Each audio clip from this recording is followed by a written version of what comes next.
If given the chance to automatically acquire any character quality, I don't think that most men would choose to become joyful.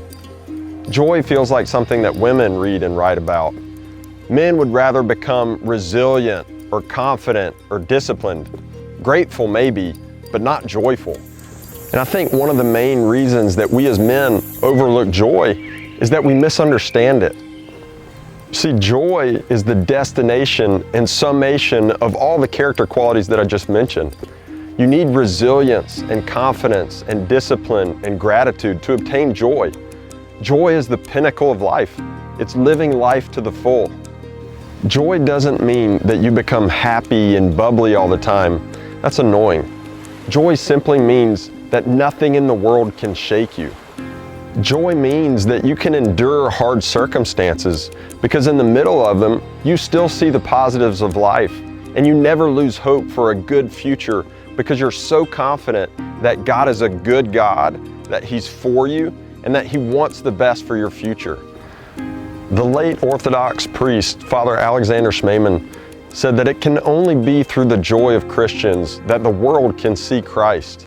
It was the joy of early Christians which converted Rome, and it was the lack of Christian joy which secularized Europe.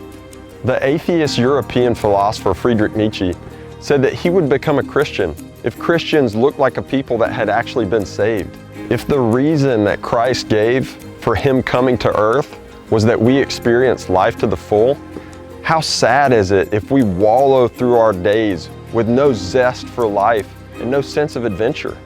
I think that becoming joyful and fully alive is the most important work any man can do, more important than finding their purpose.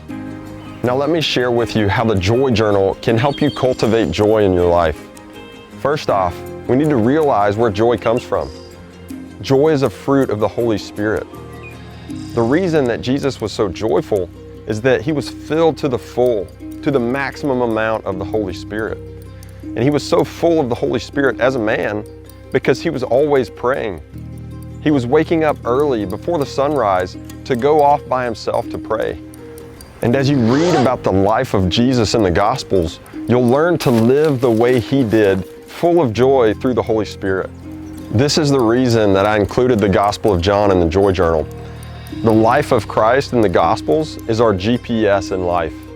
Secondly, we need to contemplate and meditate on what God is telling us through our everyday life and through what we read in the Scriptures. And that's all that journaling is.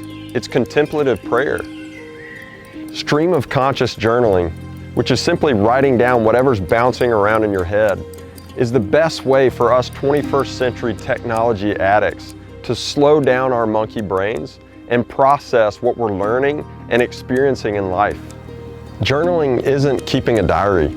It's how you gain clarity on what you want and what you don't want in your life. Journaling helps you see your own negative patterns in a similar way to watching film after a football game or watching yourself swing a golf club.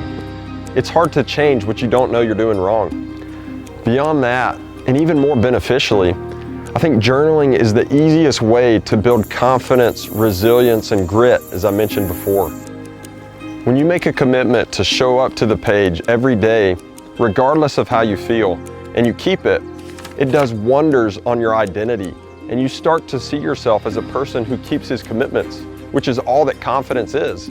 Finally, there's a whole section in the Joy Journal where you can keep track of all the things that you're grateful to God for, all the things that you're praising Him for, and all the things that you're requesting His help with. A prayer list is way better than simply listing 3 things that you're grateful for each day and turning the page, which means that you quickly forget it. The whole point of listing things that you're grateful for and things that you're praising God for and things that you're requesting His help with is seeing all those things together and being overwhelmed by God's goodness to you and His provision for you, all of which increases your trust in Him and fills you with joy.